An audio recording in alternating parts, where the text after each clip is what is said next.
சமயம் நேயர்களுக்கு வணக்கம். இன்று நம்மோடு இணைந்திருக்கிறார் விசிக கட்சியின் துணை பொதுச் செயலாளர் ரஜினிகாந்த் அவர்கள். வணக்கம். வணக்கம் சார், தேர்தல் 2026 சட்டமன்ற தேர்தல் நெருங்கி வந்துட்டு இருக்கு. எல்லா கட்சிகளுமே தேர்தல் வேலைகள்ல மும்மரமா செயல்பட்டு இருக்கிறாங்க. விசிக கட்சியை பொறுத்த வரைக்கும் திமுகவினுடைய கூட்டணியில இருக்கு. திமுகவோட கூட்டணி ஸ்ட்ராங்கா இருக்கா இல்லையா, அதுக்குள்ள நிறைய கூட்டணி மாற்றங்கள் நிகழும் அப்படின்னு ஒரு பக்கம் சொல்றாங்க. இல்ல எங்க கூட்டணி ஸ்ட்ராங்கா இருக்கு அப்படின்ற மாதிரி திமுகவை சேர்ந்தவர்களும் சொல்றாங்க, கூட்டணி கட்சிகளும் சொல்றாங்க. திமுகவோட கூட்டணி ஸ்ட்ராங்கா இருக்கா இல்லையா, அதை பத்தி சொல்லுங்க. 100% ஸ்ட்ராங்காக இருக்குது, இன்டாக்டாக இருக்குது, எந்த குழப்பமும் இல்லாமல் இருக்குது. கூட்டணிக்குள் எந்த சிக்கலையும் யாராலும் ஏற்படுத்த முடியல. அதுக்கான முயற்சி நடந்தாலும் கூட தொட்டு கூட பார்க்க முடியல அப்படின்னு தான் சொல்ல முடியும். காரணம் என்னென்னா, இது 2021க்கு முன்னாடியிலேருந்து 2019 இந்த கூட்டணி ரொம்ப வலுவாக செயல்பட்டுட்டு வராங்க. வெற்றிகரமான கூட்டணியாக செயல்பட்டுக்கிட்டு இருக்குது. இந்த கூட்டணிக்கு தமிழ்நாடு பொறுத்தளவுக்கு மதசார்பற்ற முற்போக்கு கூட்டணி. இந்த மதசார்பற்ற முற்போக்கு கூட்டணி தொடர்ந்து வெற்றிகளை குவிச்சிக்கிட்டே வருது. இது வெறுமனே ஒரு சீட்டுக்காக, நோட்டுக்காக, தேர்தலுக்காக இருக்கிற கூட்டணி அல்ல. குறிப்பாக இது ஒரு கொள்கை கூட்டணி. இந்த கொள்கை கூட்டணியில் அம்பேத்கரியவாதிகள், பெரியாரியவாதிகள், மார்க்சியவாதிகள், அதாவது என்னென்னா விடுதலை சிறுத்தைகள், திராவிட இயக்கங்கள், திமுக போன்ற திராவிட இயக்கங்கள், கம்யூனிஸ்டுகள் இந்த கூட்டணியில் இடம்பெறோம். எங்களுக்கு நாங்கள் ஒரு கொள்கை கூட்டணியாக இருக்கிறது மட்டும் இல்லாமல் ஒரு பொது நோக்கத்தோடு இணைஞ்சிருக்கோம். என்ன பொது நோக்கம்னு சொன்னால், இங்கே தமிழ்நாட்டில் மதவாத சக்திகளுக்கு, வெறுப்பு அரசியல் செய்பவர்களுக்கு, சங்க பரிவாரங்களுக்கு, பிஜேபி, ஆர்எஸ்எஸ் போன்றவர்களுக்கு இங்கே இடம் கொடுத்து விடக்கூடாது என்பதில் நாங்கள் ரொம்ப உறுதியாக இருக்கிறோம். சமூக நீதிக்கு எதிரானவர்கள், அரசமைப்பு சட்டத்துக்கு எதிரானவர்கள், இங்கே நல்லிணக்கத்துக்கு எதிரானவர்கள், ஜாதி மத மோதலை உண்டு பண்ணி அதில் லாபம் பெற வேண்டும், அரசியல் ஆதாயம் பெற வேண்டும் என்கிற நோக்கத்தோடு உள்ளவர்கள் பாஜக, ஆர்எஸ்எஸ் போன்ற சங்க பரிவாரம். அவர்களுக்கு இந்த மண்ணில், அந்த தமிழ் மண்ணில், பெரியார் மண்ணில் என்று சொல்லப்படக்கூடிய இந்த மண்ணில், சமூக நீதி மண் என்று சொல்லப்படக்கூடிய இந்த மண்ணில் இடம் கொடுத்துடக்கூடாது அப்படின்னு நாங்கள் உறுதியாக இருக்கோம். அதுதான் ரொம்ப ஒரு பொது நோக்கம். இந்த பொது நோக்கம் எல்லாருக்கும் இருக்கிறதுனாலையும், கொள்கை கூட்டணியாக இருக்கிறதுனாலையும் சிறு சிறு கோரிக்கைகள் எழும் பொழுது அவங்கவுங்க ஸ்டாண்டிலேருந்து அவங்கவுங்க பேசுவாங்க. விசிகா கூட நாங்கள் பல போராட்டங்களை அரசுக்கு எதிராக நடத்தியிருக்கோம், தமிழ்நாடு அரசுக்கு எதிராக நடத்தியிருக்கோம், தமிழ்நாடு காவல்துறைக்கு எதிராக நடத்தியிருக்கிறோம், அரசை எதிர்த்து கூட பல போராட்டங்கள் நடத்தியிருக்கிறோம். இன்னும் சொல்ல போனால் 2021 திமுக தலைமையிலான கூட்டணி ஆட்சி, திமுக தலைமையிலான ஆட்சி அமைந்த பிறகு இந்த தமிழ்நாட்டில் அதிகமான போராட்டங்களை அரசுக்கு எதிராக, அரசுக்கு கோரிக்கை விடுத்து நடத்திய அதிகமான போராட்டம் விசிக நடத்தினது தான்.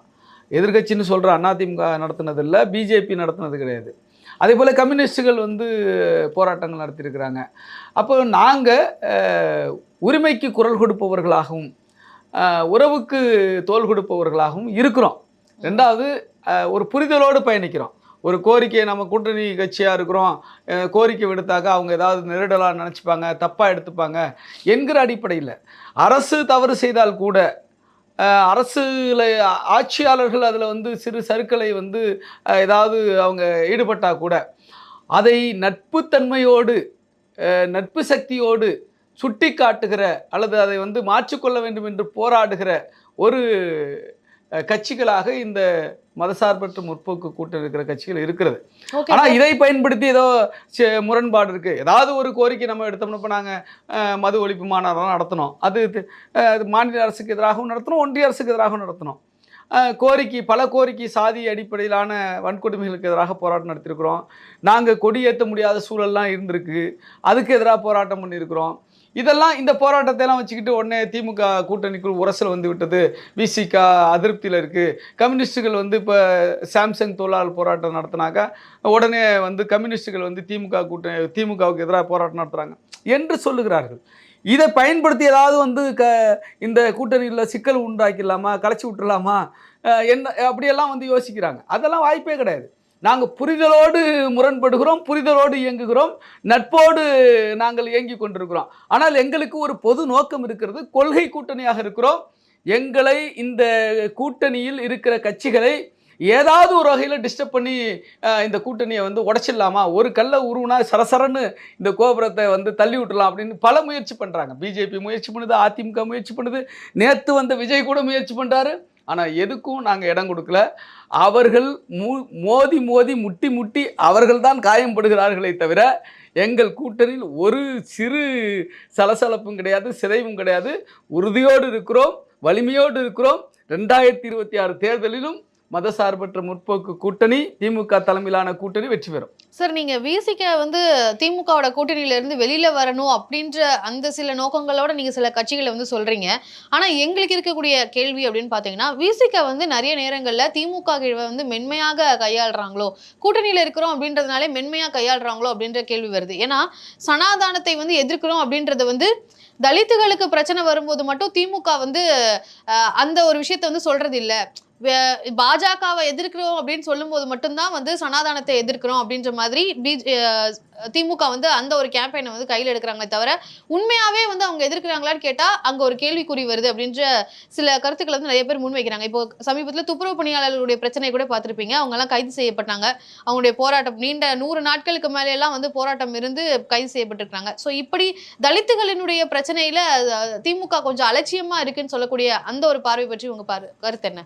இல்லை, அப்படி வந்து சொல்ல முடியாது. இது இன்னைக்கு நேற்றுக்கு மட்டும் இந்த பிரச்சனை இல்லை. இது தொடர்ச்சியாக அதிமுக ஆட்சியில் இருக்கும் பொழுது இருக்குது, திமுகவில் இருக்கும் பொழுது இருக்குது. நாளைக்கு வேறு யார் ஆட்சிக்கு வந்தாலும் இந்த பிரச்சனை இருக்கும். ரெண்டாவது வந்து துப்புரவு பணியாளர்கள் பொறுத்தளவுக்கு வெறும் தலித்துகள் மட்டும் தொழிலாளர்களாக இல்லை. அதில் வந்து இங்கே இருக்கிற மிகவும் பிற்படுத்தப்பட்ட சிறுபான்மை சமூகத்தை சார்ந்தவர்களும் இந்த போராட்டம் நடத்துறதுல தொழிலாளர்களாக இருக்கிறாங்க. சிட்டியை பொறுத்தளவுக்கு சென்னை போன்ற பெரிய மாநகரங்களில் இப்படி வந்து அனைத்து சமூகத்தை சார்ந்த ஒடுக்கப்பட்ட மக்கள் வந்து தொழிலாளர்களாக 90% அவங்க தானே சார் இருக்கிறதா அது உண்மைதான், அது உண்மைதான். எல்லாரும் இருக்காங்கன்ற, அதாவது நான் மறுக்கல. 80% மேலே தலித்துகள் தான் இருக்கிறாங்க. ரூரல் பகுதியில் மேக்சிமம் தலித்துகள் தான் இருக்கிறாங்க. 80ல் மாறுபட்ட கருத்து இல்லை. ஆனால் வந்து இந்த இப்போ போராட்டம் சென்னையில் நடந்துக்கிட்டு இருக்கிற 23, 24 அந்த செக்டாரில் இருக்கிற அந்த எல்லாரும் அதில் இருக்காங்க அப்படின்னு சொல்ல வர்றோம். ரெண்டாவது, அந்த போராட்டங்களில் வந்து நாங்கள் போராடுகிற மக்களுக்கு ஆதரவாக தான் இருக்கிறோம். முதலமைச்சர்கிட்ட கோரிக்கை விடுக்கிறோம். முதலமைச்சர் வந்து அவங்களுடைய நியாயமான கோரிக்கை ஏற்க வேண்டும், அவர்கள் நிரந்தரமான பணியாளர்களாக மாற்ற வேண்டும் என்று நாங்கள் வந்து இன்றைக்கும் அவர்களுக்கு ஆதரவாக குரல் கொடுக்குறோம். அதே சமயத்தில் ஒரு நீண்ட நோக்க பார்வையோடு ஒரு சமூக முன்னேற்றம் என்கிற அடிப்படையில் காலமாக இந்த மக்கள் இதே தொழிலில் ஈடுபடுத்தப்படுவதை வந்து தடுக்கப்பட வேண்டும். ஆனால் சமூக நீதின்னு சொல்றது திமுக அரசு தானே? அது மாற்று கருத்து இல்லை. இப்போ என்ன சாத்தியமோ அதை தான் வந்து நம்ம கேட்குறோம். அதை வந்து அவங்க இன்னைக்கு ஒரு மருத்துவ பாதுகாப்பு, உயிர் பாதுகாப்பு என்கிற ஒரு நடவடிக்கையெல்லாம் எடுத்திருக்கிறாங்க. அதே சமயத்தில் இது தொடர்ந்து இந்த சூழல் இருக்கக்கூடாது என்பதுதான் நம்முடைய கருத்து. திமுகவை பொறுத்தளவுக்கு இங்கே சிக்கல்கள் இருக்கான்னா இருக்குதான், நான் அதெல்லாம் அலட்சியம் காட்டுறாங்க தான். அலட்சியம் என்பதை விட தீர்வு உடனடியாக காணப்படலை அல்லது வந்து இன்னும் காலதாமதம் எடுப்பது என்பதெல்லாம் இருக்கிற விஷயந்தான். ஆனால் அதுக்காக ஒரு கூட்டணி உடச்சிக்கிட்டு வரணும் என்பதெல்லாம் ஒன்றும் கிடையாது. ஆனால் அதே சமயத்தில் அது அவங்க கான்செப்டா, அவங்களுடைய கொள்கை கோட்பாடா என்றால் அது இல்லை. இங்கே சாதி ஒழிப்பு தான் திமுகவுடைய வந்து கோட்பாடும், இங்கே சமூக நீதி தான் திமுகவுடைய வந்து கொள்கையும் கூட. இங்கே வந்து அனைத்து மக்களுக்கும் சமத்துவமாக அனைத்தும் கிடைக்க வேண்டும் என்பதுதான் திராவிட இயக்கத்தினுடைய கொள்கை கோட்பாடு, அடிப்படை. அந்த அடிப்படை வந்து இருக்குது, அதில் மாற்றுக்கிறது இல்லை. அதே சமயத்தில் இயங்குகிற பொழுது நடைமுறையில் சிக்கல்கள் வந்து இருக்குது. அதுக்கு நாம் சுட்டி காட்டுகிறோம், அதுக்கு போராடுறோம். இப்போ நீங்கள் குறிப்பாக நான் ஒரு உதாரணம் சொல்லணும்னா, நிறைய டிபேட்ல எல்லாம் சொல்லுவாங்க. இப்போ அதிமுககாரவங்கெல்லாம் வந்து சில விஷயங்களை சொல்கிறாங்க. பிஜேபி சார்பாக ஊடகங்களில் கலந்துக்கிறவங்கலாம் சொல்கிறாங்க, இந்த சிறப்பு கூறு திட்டத்தை எஸ்சிக்களுக்குன்று ஒரு பட்ஜெட்டில் ஒரு 20% ஒதுக்கணும். நீங்கள் 1 லட்ச ரூபா பட்ஜெட் போட்டிங்கன்னா அதில் 20,000 வந்து எஸ்சிக்களுக்குன்னு ஒதுக்கணும், எஸ்சி மேம்பாட்டுக்காக, ஷெட்யூல்டு காஸ்ட் மேம்பாடு, பட்டியலின மக்களோட மேம்பாட்டுக்காக. இதை வந்து இந்த ஆட்சியாளர்கள் திருப்பி அனுப்புகிறாங்க அப்படிங்கிற குற்றச்சாட்டு. இந்த திருப்பி அனுப்புறது இன்றைக்கி நேற்று அல்ல. திமுகவும் அதை செஞ்சுருக்காங்கன்னா இல்லை, மறுக்க முடியாது. இது எம்ஜிஆர் காலத்துலேயும் திருப்பி அனுப்பியிருக்காங்க, ஜெயலலிதா காலத்திலையும் திருப்பி அனுப்பியிருக்கிறாங்க, கலைஞர் காலத்திலையும் திருப்பி அனுப்பியிருக்கிறாங்க, இந்த சூழல்லையும் திருப்பி அனுப்புகிறாங்க. இதில் ஆட்சியாளர் தலைமையில் இருக்கிறவங்களுக்கு அதுக்கான உரிய ஒரு ஃபீட்பேக், உரிய ஃபீடு வந்து கொடுக்கப்படுதா அப்படிங்கிற ஒரு கேள்வி எழுது. ஆனாலும் கூட அது அவங்களுடைய பொறுப்பும் கடமையும் கூட. ஆனால் இன்னைக்கு விசிகா சட்டமன்றத்தில் 4 சட்டமன்ற உறுப்பினர்கள் இருக்கிற காரணத்தினால, விசிகா வலிமையான கூட்டணி கட்சியாக இருக்கிற காரணத்தினால, இன்னைக்கு அதற்கான ஒரு சிறப்பு சட்டம் வந்து இயற்றப்பட்டிருக்கு. யாருக்கும் தெரியாது, நிறைய பேருக்கு இது வெளியிலே தெரியாது. அந்த அந்த தொகையை உரிய வகையில் மக்களுக்கு வந்து பயன்படுத்தணும், பட்டியலின மக்களுடைய உயர்வுக்கு மேம்பாட்டுக்கு பயன்படுத்தணும் என்பதற்காகவே ஒரு சிறப்பு சட்டம் இயற்றப்பட்டிருக்கிறது சென்ற ஆண்டு. அப்போ இது எப்படி சாத்தியம்? இதை எப்படி அவங்க ஒத்துக்கிட்டாங்க? அப்போ ஒத்துக்கிறாங்க. அப்போ அதே சமயத்தில் எங்களுக்கு இன்னும் குறைகள் இருக்கா? நிச்சயமாக இருக்குது. இப்போ நாங்கள் வந்து ஆணவ படுகொலைக்கு எதிராக சட்டம் கேட்குறோம், இன்னும் அரசு இயற்ற மறுக்குது. அதில் குறை இருக்கா? அதில் எங்களுக்கு வந்து மாறுபட்ட கருத்து இருக்கா? இருக்குது. ஆனால் அதையும் நிறைவேற்ற வேண்டும் என்ற எங்களுடைய தொடர் கோரிக்கையின் அடிப்படையில் இன்றைக்கி வந்து ஒரு நீதிபதிகள் கொண்ட 3 பேர் கொண்ட ஒரு கமிட்டியை போட்டிருக்காங்க. அந்த ஒரு சூழலுக்கு ஒரு ஒரு ஒரு சூழலை, ஒரு நெருக்கடியை எங்களால் உருவாக்க முடியுது. அப்போ திமுக இல்லைன்னா வேற யாரும் இதை பண்ணுவாங்களா அப்படின்னா அதுவும் பெரிய கேள்விக்குறியாக இருக்குது. இப்போ அதனால் வந்து என்னென்னா, ஒரு நட்பு சக்தியோடு நாங்கள் குறைகளை சுட்டி காட்டுவதும், இந்த பட்டியலின மக்கள் மட்டுமல்ல, ஒட்டுமொத்த ஒடுக்கப்பட்ட மக்களும் உழைக்கும் மக்களுக்காகவும் நாங்கள் வந்து குரல் எழுப்பிட்டு தான் இருக்கிறோம். இப்போ மருத்துவத்துறையில் மருத்துவ கல்வியில் வந்து பிற்படுத்தப்பட்டவர்களுக்கான இடஒதுக்கீட்டுக்காக முதல் குரல் கொடுத்தவர்கள் விடுதலை சிறுத்தைகள் தான், பாராளுமன்ற உட்பட. உச்சநீதிமன்றத்தில் நாங்கள் தான் மனு போட்டிருக்கிறோம். இப்படி நீங்கள் எல்லாருக்காகவும் போராடுற ஒரு இயக்கமாக இன்றைக்கு விசிகா இருக்குது. அதே சமயத்தில் ஒடுக்கப்பட்ட மக்களுக்காக, ஆனால் அவங்க தான் அதிகமாக பாதிக்கப்படுறாங்கிறதுனால அவங்களுக்காக முதன்மையாக களத்தில் நிற்கிற இயக்கமாக விடுதலை சிறுத்தைகள் இருக்குது. அதை செவி கொடுத்து கேட்கிற ஒரு ஒரு சூழல் இன்னைக்கு தமிழ்நாட்டில் இருக்குன்னா திமுக இருக்கிறதுனால தான் இருக்குது. ஓகே, இப்போ நீங்கள் அலைன்ஸ் ஃபார்ம் பண்ணுறாங்க. இப்போ திமுக அலைன்ஸ் வந்து இன்னும் வந்து விரிவுபடுத்த அந்த ஒரு தேர்தல் யுக்தியில் வந்து திமுக இருக்கிறதாக செய்தி வருது. குறிப்பாக இப்போ நம்ம எல்லாருக்குமே தெரியும், ராமதாஸ் அவர்களுக்கும் அன்புமணி அவர்களுக்கும் இடையே வந்து பிரச்சனை இருந்துட்டு இருக்கு. அதனால வந்து பாட்டாளி மக்கள் கட்சியை பொறுத்த வரைக்கும் 2 தலைவர்கள் மாதிரியான ஒரு தோற்றம் தான் இருக்கு. ஸோ பாட்டாளி மக்கள் கட்சியிலிருந்து ராமதாஸ் அவர்கள் தலைமையிலிருந்து திமுக கூட்டணிக்கு வர்ற வாய்ப்பு இருக்கு அப்படின்னு சில செய்தி வருது. அப்படி ராமதாஸ் அவர்கள் திமுக கூட்டணிக்கு வந்தாங்க அப்படின்னா விசிக அந்த கூட்டணியில் இடம் பெறுமா? ஏன்னா விசிக வந்து ஆரம்பத்துல இருந்தே சொல்லிட்டு இருக்காங்க, பாஜகவும் பாமகவும் இருக்கிற இடத்துல நாங்க இருக்க மாட்டோம்னு. இப்போ திமுக வந்து நாங்க விசிகக்கு வந்து நாங்க கன்வின்ஸ் பண்ணுவோம், ராமதாஸ் அவர்கள் வந்தாங்கன்னா நாங்க வந்து கன்வின்ஸ் பண்ணுவோம் திருமாவளவன் அவர்களை அப்படின்ற செய்தி வந்து கிடைச்சிருக்கு. அதை பத்தி என்ன நினைக்கிறீங்க? இது ஒரு யூகமான வந்து கேள்வி. இது யூகமான கேள்விகளுக்கெல்லாம் இப்போ பதில் வந்து எங்கள்கிட்ட கிடையாது. ரெண்டாவது வந்து என்னென்னா, நீங்கள் அப்படி இருந்தால் என்ன பண்ணுவீங்க அப்படின்னா, அப்படி உள்ளே வந்தால் என்ன பண்ணுவீங்க அப்படிங்கிற கேள்வி நீங்கள் கேட்பீங்க. அடுத்த கேள்வி உங்கள்கிட்ட தயாராக இருக்குதுன்னு நினைக்கிறேன். அப்படி நீங்கள் கேட்டாலும் கூட நாங்கள் வந்து அப்படி வந்தால் பார்ப்போம் அப்படிங்கிற பதில் தான், அப்போ வரும்பொழுது பார்த்துக்கலாம் அப்படிங்கிற பதில் தான். வரும்போது பார்த்துக்கலாம்னாலுமே அப்போ நீங்கள் இருக்க மாட்டோம் அப்படின்னு சொல்ல மாட்டீங்களே? இல்லை, அதாவது என்னென்னா, இப்போ தலைமை உயர்நிலை குழு இவங்க எடுக்கிற முடிவு இன்னைக்கு வந்து பாமகவில் ஒரு மிகப்பெரிய ஒரு பிளவு ஏற்பட்டிருக்கு. அதில் ராமதாஸ் அவர்கள் வந்து டாக்டர் மருத்துவர் ராமதாஸ் அவர்கள் பாஜக வேண்டாம் அப்படின்னு ஒரு முடிவுக்கு வராரு.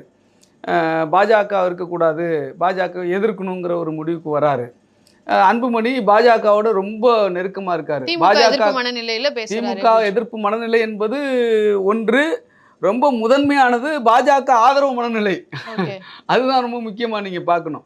இப்போ இப்படி ஒரு சூழல் இருக்குது. ஆகவே வந்து என்னென்னா, எங்களை பொறுத்தளவுக்கு நீங்கள் குறிப்பிட்டது போல் 2014க்கு பிறகு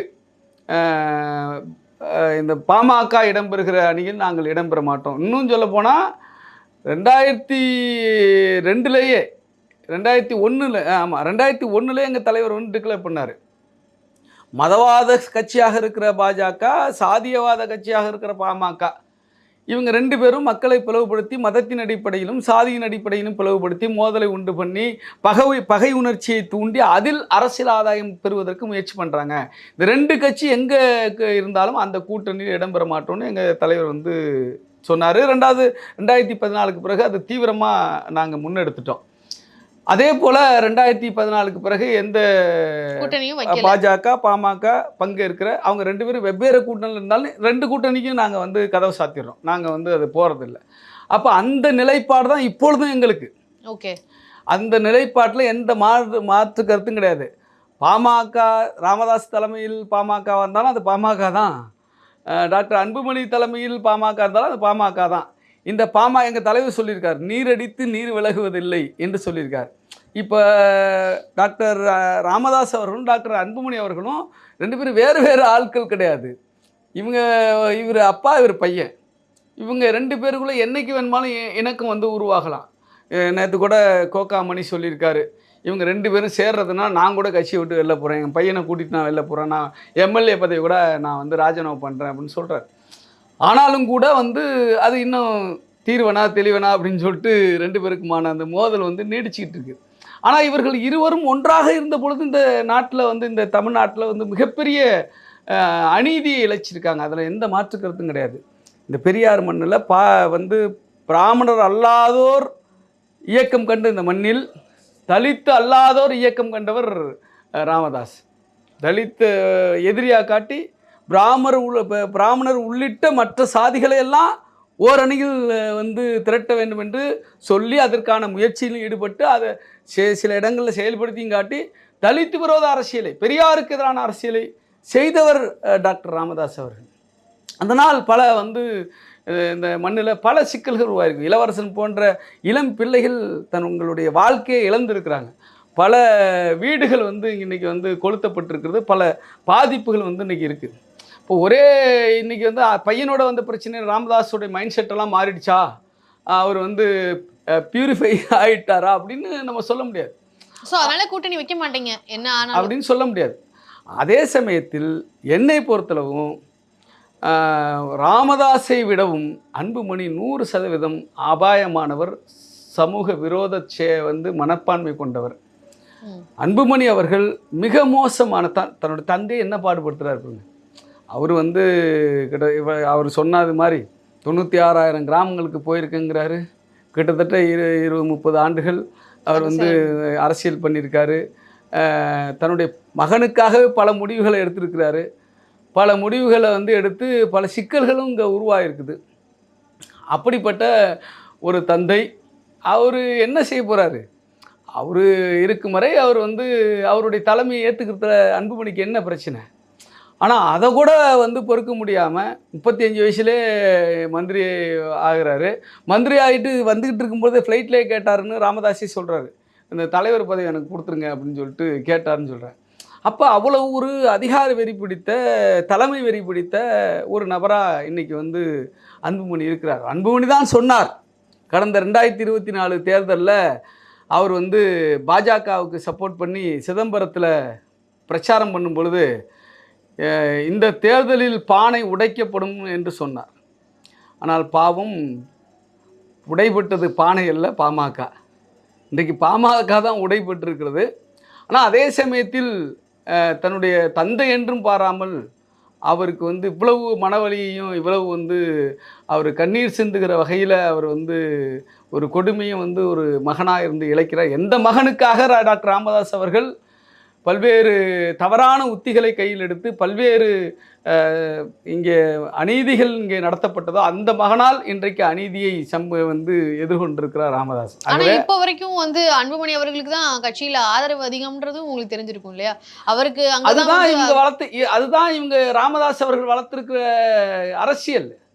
அன்புமணிக்கும் இந்த சமூகத்திற்கான போராட்டத்துக்கு ஏதாவது தொடர்பு உண்டா? ராமதாஸ் சொல்லலாம், அதை மறுக்க முடியாது. இன்றைக்கி வந்து வன்னியர்களுக்கான இடஒதுக்கீடு கிடைத்திருக்கிறது என்று சொன்னால் ராமதாஸ் தலைமையில் போராட்டம் நடந்ததை மறுக்க முடியாது. அதில் பல சிக்கல்கள் சொல்கிறாங்க. CN ராமமூர்த்தி போன்றவர்கள்லாம் பேசுகிறாங்க, அது இருக்கட்டும். அதே சமயத்தில் களத்தில் இருந்தாரா இல்லையா டாக்டர் ராமதாஸ்? இருந்தார். அப்போ இந்த மக்களை வந்து ஒவ்வொரு பகுதியாக சென்று இந்த மக்களை அணிதிரட்டியதில் ராமதாஸ் அவர்களுக்கு பங்கு இருக்கிறது. அவர்களை வந்து ஒரு குடையின் கீழ் திரட்டியதில் அவருக்கு பங்கு இருக்கிறது. ஆனால் இன்றைக்கி ஒரு கூட்டம் வந்து அன்புமணியை தூக்கி பிடிக்குதுன்னா, அன்புமணி உண்மையிலேயே இந்த மண்ணில் வந்து களமாடினாரா, ராமதாஸ் களமாடினாரா? ராமதாஸ் தான் களமாடினார். ஏன் அன்புமணியை தூக்கி பிடிக்கிறாங்க? ராமதாஸுக்கு வயசாகிடுச்சு, இனிமேல் அவருக்கு செல்ஃபி எடுக்காது, இனிமேல் வந்து அன்புமணி தான் இளமையாக இருக்கிறாரு, இவர் இன்னும் ஒரு 40 வருஷம் அந்த மண்ணில் வந்து அரசியல் பண்ணுவார், இவர்கிட்ட போனால் தான் எதிர்காலம். ஆக சுயநல அரசியல். இதைத்தான் ராமதாஸ் அவர்கள் கற்றுக் கொடுத்தாரா என்பதுதான் நம்ம கேள்வி கேட்க வேண்டியிருக்கு. யார் தியாகம் செய்தார்களோ ராமதாஸ் அவர்கள் தியாகம் செய்ததாகவே இருக்கட்டும், ஆமாம், இல்லைன்னு மறுக்கலை. ஆனால் இந்த மண்ணுக்காக அவர் வந்து தியாகம் செஞ்சேன்னு அவர் கிளைம் பண்ணுறாரு, இந்த வன்னியர்களுக்காக. ஆனால் வந்து அவரால் வளர்க்கப்பட்டவர்கள் சுயநலத்தின் பக்கம் நிற்கிறாங்க. அப்போ இதை ராமதாஸை பார்த்து கற்றுக்கொண்டார்களா என்கிற கேள்வி தான் எழும். அப்போ அப்படி கற்றுக்கொண்டவர்கள் அவருக்கே பாடம் கற்பிக்கிறாங்க. இப்போ சுயநல அரசியலை, வெறுப்பு அரசியலை, லாப அரசியலை மட்டுமே மையப்படுத்தி தான் ராமதாஸ் அவர்கள் அரசியல் செய்தாரா? ஏனென்று கேட்டால் இன்றைக்கு நடப்பது அப்படி. இவர்கிட்ட டாக்டர் ராமதாஸ் கிட்ட யாரெல்லாம் அரசியல் கற்றுக்கிட்டாங்களோ அவருடைய வாரிசாக இருக்கிற, அரசியல் வாரிசாக டிக்ளேர் பண்ணப்பட்ட மாற்றம், முன்னேற்றம், அன்புமணி என்று 2016 எந்த அன்புமணி இங்கே முன்னிறுத்தப்பட்டாரோ, ராமதாஸால் முன்னிறுத்தப்பட்டாரோ, அந்த அன்புமணி தலைமை பதவிக்காக தந்தையை உதறி எறிந்து விட்டு செல்லுகிறார். அவரோடு ராமதாஸோடு பயணித்தவர்கள் மூத்த கோகாமணியை தவிர, அவரை போல 1-2 பேரை தவிர, பாமக அருள் எம்எல்ஏ அவங்கள தவிர பாக்கியெல்லாம் வந்து போய் அவர்கிட்ட நிற்கிறாங்க. பாமக பாலு, இந்த வடிவேல் ராவண, இது போன்ற ஆட்கள்லாம். அப்போது அந்த மாதிரி நபர்கள், அன்புமணியோடு நிற்கிற நபர்கள் என்ன அரசியல் கற்றுக்கொண்டார்கள்? அதுதான் சுயநல அரசியல், அதுதான் லாப அரசியல், அதுதான் வந்து ஒரு சந்தர்ப்பவாத அரசியல். இப்படி நீங்க சொல்லப்படக்கூடிய பாமக கூட கூட்டணி அப்படின்றத வரக்கூடிய அப்படி ஒரு சூழல் வந்தா அப்போதான் டிசைட் பண்ணுவீங்கன்னு சொல்றீங்க. அதாவது நான் வந்து இந்த முடிவை சொல்ல முடியாது. ஓகே, எங்களுடைய தலைவரும் உயர்நிலை கூட்டமும் கூடி முடிவெடுத்து தான் அதுக்கான முடிவை அறிவிப்பாங்க. ஏன்னா ஒரு ஒன்றுபட்ட பாமக இருந்தால் நீங்கள் கேட்கறதுக்கு நான் உடனடியாக பதில் சொல்லிட முடியும். அப்படினாலுமே நீங்கள் எப்படி சார் அதை சொல்லிட முடியும்? ராமதாஸ் அவர்களை தானே நீங்கள் எதிர்த்து தானே அப்படி சொன்னீங்க. இருந்தாலுமே ராமதாஸ் அவர்களுடைய கூட்டணியில் நாங்கள் இருக்க பெற மாட்டோன்றதானே பாமகன்றதுக்கே இப்போ வரையும் அதுதான் சூழல். இந்த இப்போ நீங்கள் கேட்குற கேள்வி, இப்படியெல்லாம் செய்திகள் வருகிறது அப்படின்னா அது குறித்து நாங்கள் வந்து உயர்நிலை கூட்டத்தில் எங்கள் தலைவரும் உயர்நிலை கூட்டமும் முடிவெடுத்து டிக்ளேர் பண்ணுவாங்க. மேக்ஸிமம் நான் சொல்கிறதான் டிக்ளேர் பண்ணுறதுக்கு வாய்ப்பு இருக்குது. ஓகே, பாஜக கட்சியிலிருந்து இப்போ தேர்தல் இன்சார்ஜா வந்து தமிழ்நாடு தேர்தல் இன்சார்ஜா வந்து பியூஷ் கோயலை வந்து நியமிச்சிருக்கிறாங்க. அவர்களுடைய வரலாறு அப்படின்னு பார்க்கும்போது அதிமுகவில் தேமுதிக போன்ற கட்சிகள் எல்லாத்தையும் வந்து கூட்டணிக்காக இழுத்த ஒரு ஸ்ட்ராட்டஜிஸ்ட் அப்படின்னு பார்க்கப்படுறாரு. ஸோ இந்த முறையும் வந்து அப்படி இருக்கிறதுனால அதிமுக கூட்டணிக்கு அதிமுகவில் பல கூட்டணியை வந்து என்டிஏக்கு பல கூட்டணி கட்சிகளை வந்து கொண்டு வருவாரு அப்படின்னு எதிர்பார்க்கப்படுது. ஸோ இப்படி பாஜகவும் நிறைய ஸ்ட்ராட்டஜிகளை பண்ணிட்டு இருக்காங்க. அது அவங்களுக்கு எந்த அளவுக்கு கை கொடுக்கும்னு நினைக்கிறீங்க? பியூஷ் கோயலை பொறுத்தளவுக்கு 2021 பாஜகவுடைய மேலிட பொறுப்பாளர் இங்கே வந்தவர் தான். நீங்கள் சொன்ன மாதிரி கூட்டணி அமைத்தவர் தான். ஆனால் சக்ஸஸ்ஃபுல் கூட்டணியானா அது இல்லை. அது வந்து தோல்வி தான் அடைஞ்சிது. ஸோ அதே சமயத்தில் ஒரு 4 எம்எல்ஏ பிஜேபி கிடைச்சாங்க, ஒரு 65-66 எம்எல்ஏ ஏடிஎம்கே கிடைச்சாங்க. ஆனால் ஆட்சி அமைக்க முடியல. ஆனால் இப்போது இருக்கிற சூழல் வந்து பெரிய அளவில் மாறி இருக்கு. நீங்கள் டிடிவி தினகரன் ஏற்கனவே ஒரு பாஜக கூட கூட்டணியில் இருந்தவர்.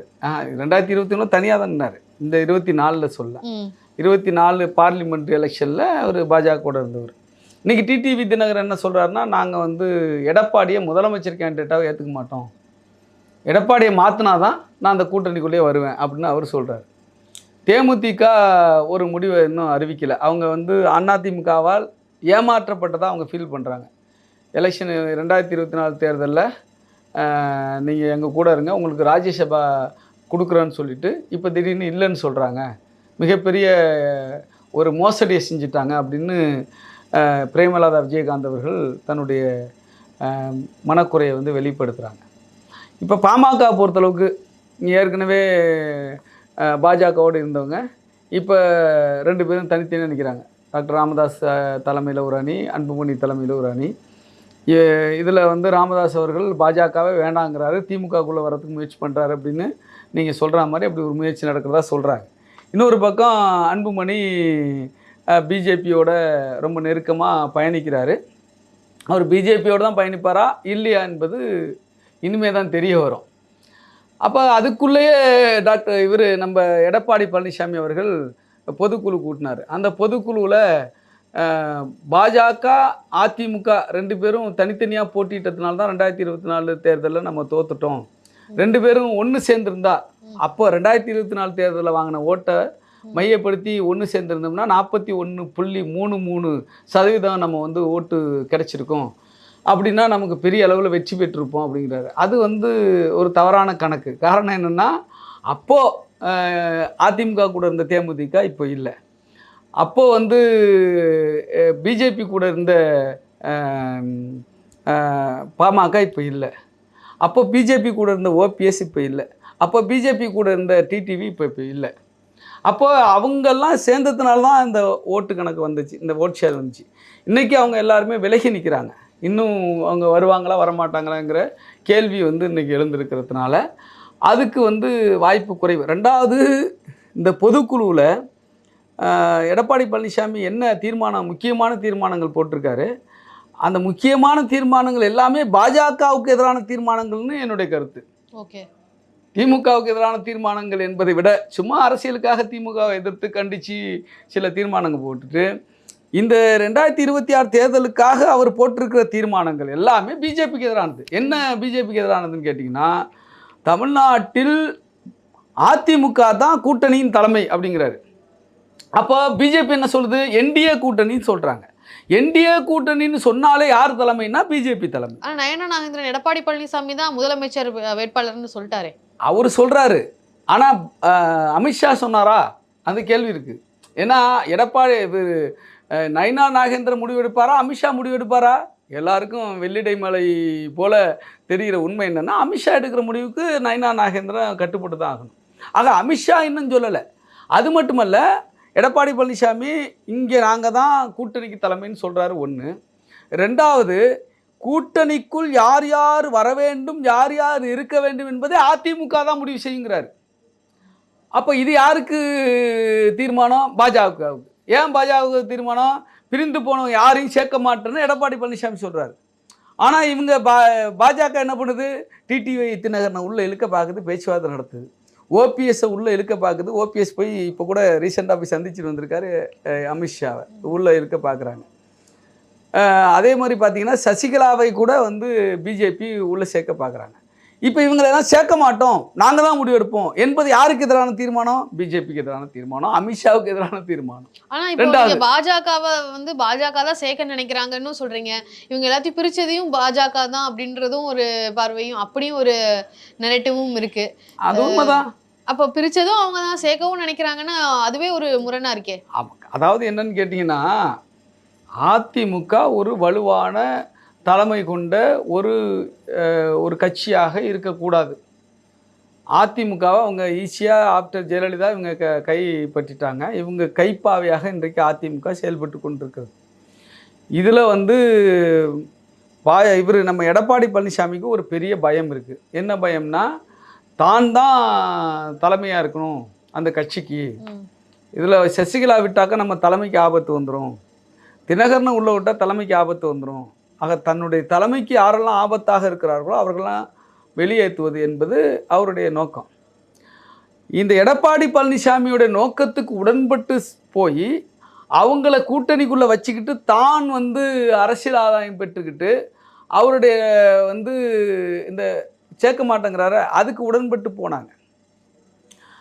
இப்போ திருப்பி இப்போ டிஎம்கேக்கு எதிர்கொள்ளணுன்னா இவங்கெல்லாம் வேணும்.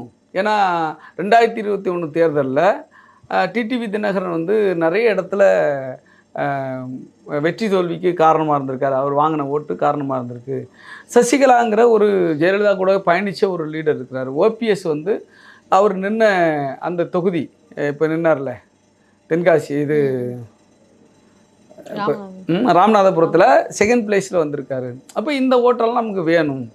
அது மட்டும் இல்லை, கம்யூனலாகவும் பார்க்குறாங்க. இந்த அன்னார் வந்து வட மாவட்டத்தில் எந்த கம்யூனிட்டி, தென் மாவட்டத்தில் எந்த கம்யூனிட்டின்னு பார்க்குறாங்க. இவங்கெல்லாம் வேணும்னு பிஜேபி நினைக்குது. அப்போ அந்த அடிப்படையில் இன்றைக்கி வந்து எடப்பாடி பழனிசாமியை நிர்பந்தம் பண்ணிக்கிட்டு இருக்காங்க, நீங்கள் இவங்கெல்லாம் சேர்த்துக்கணும்னு சொல்லிட்டு. ஆகவே தான் எடப்பாடி பழனிசாமி இப்படி ஒரு தீர்மானத்தை போகிறார். மூணாவது இன்னொரு விஷயம் என்னன்னு கேட்டிங்கன்னா, 2026 எடப்பாடி பழனிசாமி தலைமையில் அதிமுக ஆட்சி அமைக்குன்றாங்க. இந்த தீர்மானம் எதுக்கு? அதிமுக ஆட்சி அமைச்சாவே எடப்பாடி பழனிசாமி தான் முடிவு பண்ணும். ஏன்னா பிஜேபி யாரை வேணுமாலும் சிஎம் கேண்டிடேட்டாக மாற்றுறதுக்கு வாய்ப்பு இருக்குது. ஆகவே இப்போவே தீர்மானம் போடணும்னு தீர்மானம் போடுறாங்க. இது யாருக்கு எதிரானது? பிஜேபிக்கு எதிரானது. இப்போ இவ்வளவு முரண்பாடு இருக்கிற பொழுது பியூஷ் கோயலால் முன்பு இருந்த இலகுவாக வந்து சூழல்களை கையாண்டு பிஜேபி பக்கம் அல்லது பிஜேபி ஏடிஎம்கே கூட்டணி வலுப்படுத்திடுவார் என்பதெல்லாம் இன்றைக்கி பெரிய சவாலான காரியம்தான்.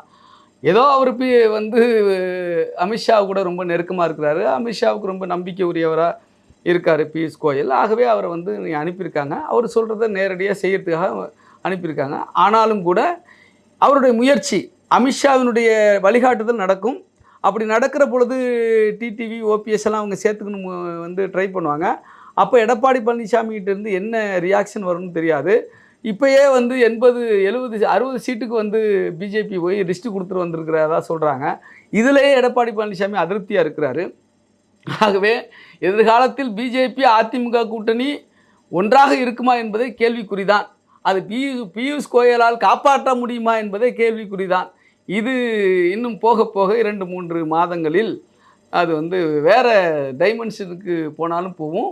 இந்த கூட்டணி நீடிக்கிற சூழல் இருக்குமா என்பதே கேள்விக்குறியாக இருக்கும். பியூஷ் கோயலால் அதை கட்டுப்படுத்துகிற திறன் இருக்கிறதா என்பதை அப்போ தான் நம்ம பார்க்கணும். Okay sir. 2026 சட்டமன்ற தேர்தலில் கூட்டணிகள் எப்படி அமையும் அப்படின்ற மாதிரி விரிவாக நிறைய விஷயங்கள் எங்ககிட்ட பேசுனீங்க. நன்றி. நன்றி.